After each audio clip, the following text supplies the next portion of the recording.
We do not have the biggest overland rig on YouTube, but nearly everything on it solves a problem.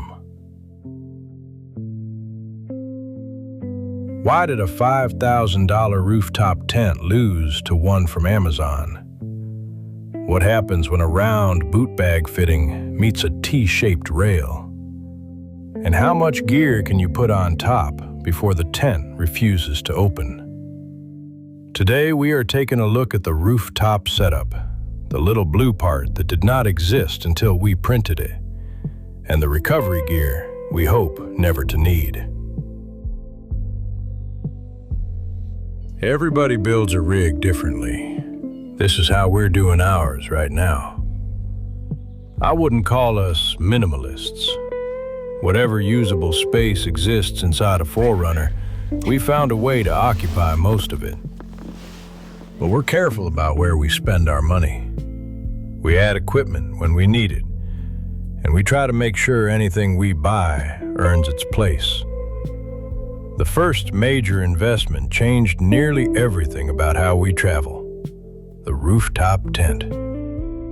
Before the tent, though, we needed the roof rack.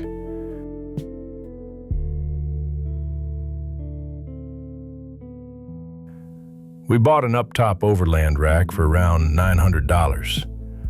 Ours was apparently the second one off the assembly line for the 5th generation 4Runner. It was supposed to be a no-drill rack. We drilled it.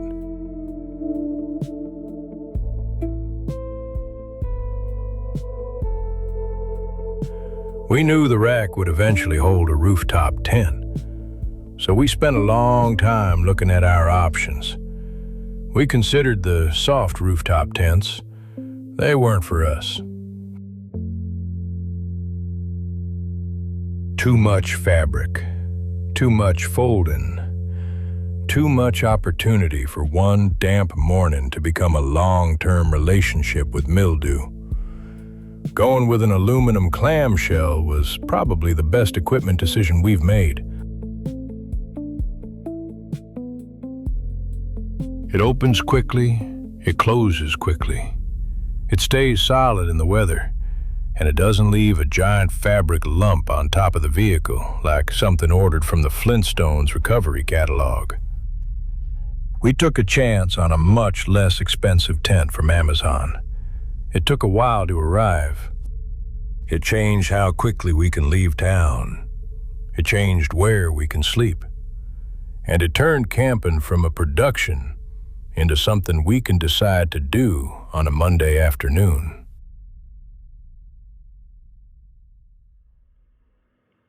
After 2 years, a tent stops being gear and starts being something you know personally. You know where it shines. You know where it squeaks. You know which design decisions were made by someone who clearly wasn't cold, tired, or standing in mud. It's like a house, or a person. Live with them long enough and the little truths start leaking out. With this tent, the complaint list is remarkably short, which is good, because the one complaint I do have has been living rent-free in my head. That damn boot bag. A boot bag hangs outside the tent. It gives you somewhere to leave muddy shoes before climbing into bed. Simple idea, surprisingly important. There are few outdoor experiences more frustrating than discovering your boot bag has fallen onto the ground. Then climbing barefoot down a ladder to retrieve your shoes. The hardware along the top of our boot bag uses a small round fitting. The tent gives us a T-shaped track. So we had a round fitting that needed to live inside a T-shaped opening. It was the familiar square peg problem, except neither the peg nor the hole seemed to have attended the same planning meeting. Eventually, I quit looking for the missing part and made one. I'm not a professional 3D designer. I used Tinkercad. But if you've ever built anything with Lego, you can probably convince Tinkercad to cooperate. It took around 10 versions. Each one taught me a new and personal way to misunderstand a measurement. Eventually, I designed a small adapter that slides into the tent's T-track. One side fits inside the rail. The other captures the round fitting on top of the boot bag. We printed 3 of them. 1 seemed optimistic. 2 felt like the kind of decision you reconsider while standing barefoot on a ladder. 3 lets the bag hang evenly and still slide along the track a little, like a shower curtain.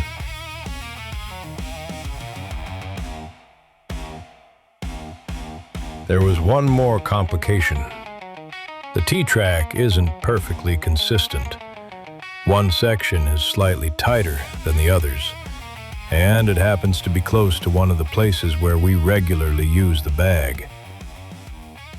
Which side we use depends on where the ladder is mounted and how we arrange camp.